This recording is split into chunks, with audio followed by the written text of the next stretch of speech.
Breaking right now, we are working to learn if this afternoon's storms are to blame for this apartment fire in Richmond. The fire is now under control on North 23rd Street, but our crews are trying to get to the bottom of how it started. Investigators tell us the building was under construction and vacant at the time of that fire. Good evening and welcome to the CW News at 6:30. I'm Brent Solomon. Right now we're finding out those storms caused a lot of power outages in our area. At least 3,800 Dominion customers are in the dark, mainly in Chesterfield and Hanover. For an update on those storm conditions, let's check in with Matt Hollander. Matt, what is it looking like right now? Well, I'll let you know coming up. Brent? All right, Matt, looking forward to that one. Thank you. An Amtrak train has crashed into a flatbed truck, and that train is now arriving in Richmond. We know the Amtrak train struck a tractor trailer near Pleasant Hill, North Carolina. That's at the Virginia-North Carolina state line. 267 people were on board. Fortunately, no injuries were reported, and the train did not flip over. Admitted kidnapper Delvin Barnes could spend the next 35 years in a federal prison. Barnes pled guilty to kidnapping a Philadelphia woman back in November. Christina Head has the latest details for us. And that's Christina Head reporting. Barnes is due in court for sentencing in January. And former delegate Joe Morrissey is now withdrawing from the state Senate campaign. Morrissey was planning to run against current Senator Rosalind Dance. In a statement, Morrissey says he decided to step down due to his health. He also says his growing family is his primary concern. The former delegate recently underwent treatment for a paralyzed diaphragm.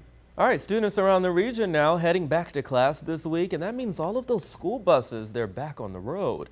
But as these buses are loading and unloading students, there are reports other drivers are not paying attention and are illegally passing buses. It's a crime area police are targeting in an effort to keep your kids safe. Chesterfield County reporter Susan Bahork continues our coverage. Great research there, Susan. Thank you. Two Republican lawmakers want to hold a hearing to ask why the public cannot view a police report following that bloody arrest of UVA student Martise Johnson. Senator Frank Watkins and Delegate Todd Gilbert, they're now prepared to challenge the McAuliffe administration, which said personnel rules prohibit the disclosure of the report. A separate criminal investigation found no evidence of malice by the ABC agents who were never charged. Charges against Johnson for resisting arrest were also dismissed. And an apology today to former tennis star James Blake from the New York Police Commissioner and Mayor.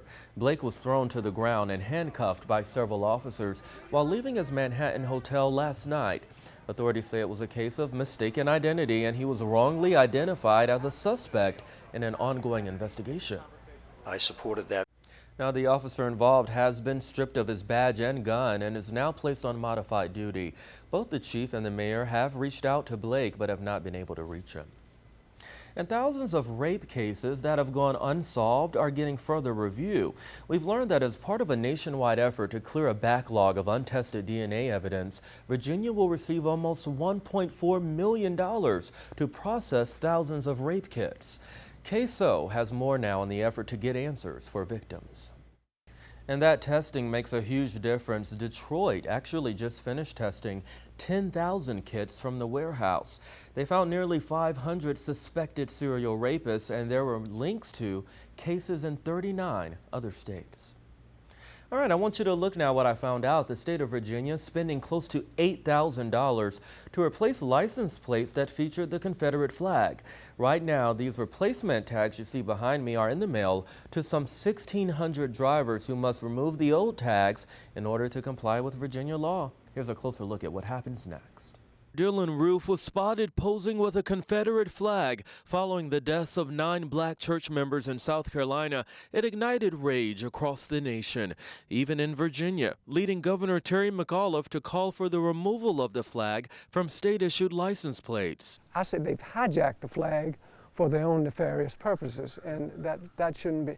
Dexter Oliver is a member of the Sons of Confederate Veterans and takes issue with the new tag Virginia just created for Confederate supporters. I don't approve of them taking our emblem off, which has the battle flag. But 1,600 of them are headed to the mailboxes of Virginians who purchased the old plate.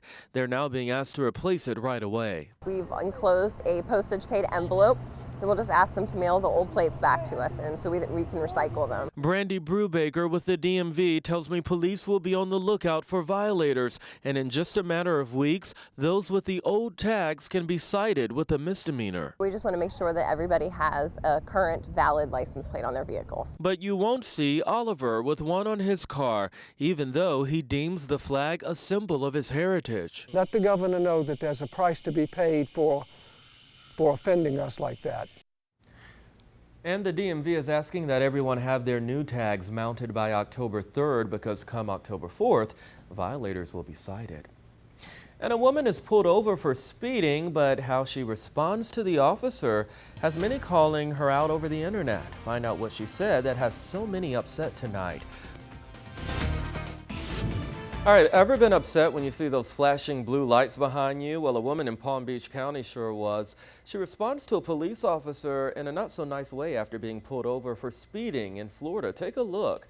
It was all caught on camera. The sheriff's office now sharing the video from the traffic stop.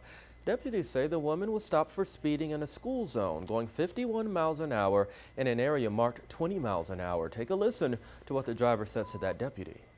Ma'am. What? Oh, the officer was pretty nice there. That woman was fined for speeding in the school zone. We're told she's going to have to pay more than $600. Well, a judge has ruled the trials of 6 Baltimore police officers who were charged in connection with the death of Freddie Gray will be kept in Baltimore. The judge ruled the officers could get fair trials in the city they worked, despite days of protests and rioting after Gray's death. The news has protesters cheering outside of the courthouse. Gray died in April after he was critically injured in police custody. Just yesterday, the city of Baltimore approved a $6.4 million settlement with Freddie Gray's family. Well, some exciting new information tonight from South Africa, where scientists say they've discovered a new member of the human family tree. Researchers say the bones found in a dark, remote cave show a mix of human and primitive features and belong to a previously unknown human ancestor. Researchers have named the species Homo naledi. This chamber. Well, scientists say the bones belong to at least 15 individuals. Researchers are still trying to determine the age of those fossils. And right now, a new Goodwill is opening for business in Powhatan. It's the county's first Goodwill store and Central Virginia's 16th location.